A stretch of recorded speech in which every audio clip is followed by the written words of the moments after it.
So grew up in the late 70s as a typical teenager, and all we wanted to do was smoke weed, listen to rock and roll, and play Frisbee. And so I was living my life, having fun, partying all the time, working in a factory, and God brought a man named Randy into my life who was known in the factory as the local Jesus freak. And so I was a little apprehensive when he approached me because I thought he was just gonna see me as a project, but turns out he actually just wanted to be my friend. He invited me to the church that they went to, and I went one night, and that's where God met me, and that's where I got saved. And from that moment on, the drugs were gone, and life was never the same. So after our marriage, my wife and I found ourselves going into a home-based small church, which was very legalistic. As often happens in legalistic situations, you can't do it because it's never enough. There's always something else you can do better. There's always something else you can eliminate. So we left that church tired, isolated, worn out from trying to perform.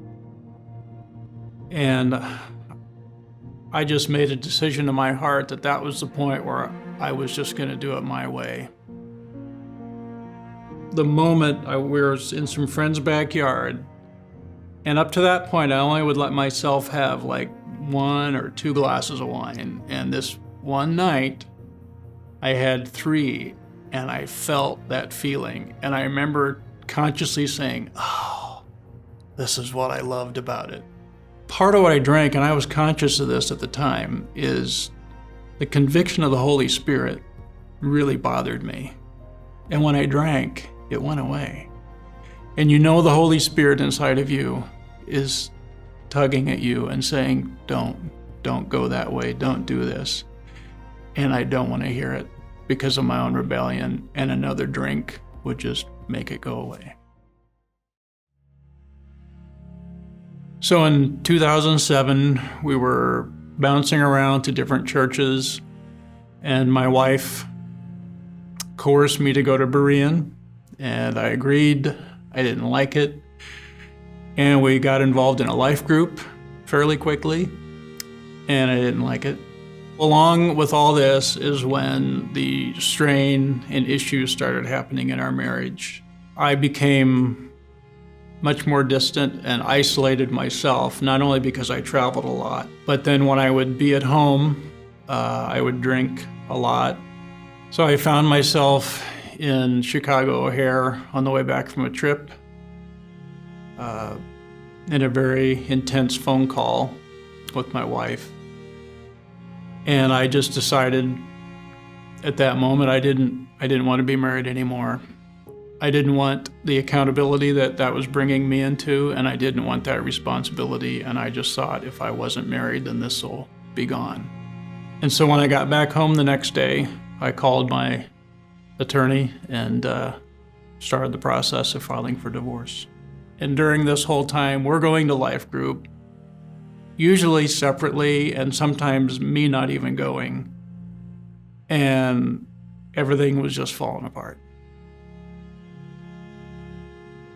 We were having an intense discussion / argument, probably about the lawyers or something, and she looked at me and said, "You don't love me anymore."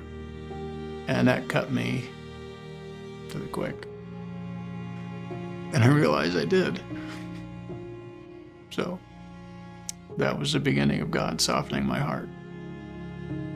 After that, the marriage got better, I think partly because we both realized what we were so close to losing. But the alcohol was still an issue.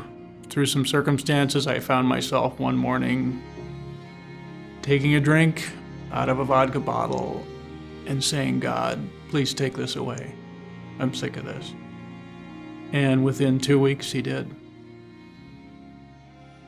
So once the alcohol was gone, I'm thinking, okay, got a good job, life's peaceful, the marriage is good, I'm refocused with God. Now we're just gonna relax and ride it out till retirement. Nope. Boom, lost my job. When this happened, rather than trying to grab a hold of things again and get control and figure it out, my wife and I just together really pressed into God and said, okay, Lord, what next? I know that I'm in a place now where, with whatever time I have left on this earth, I really just want to be in the center of God's will. And I want to be living for that which means something forever.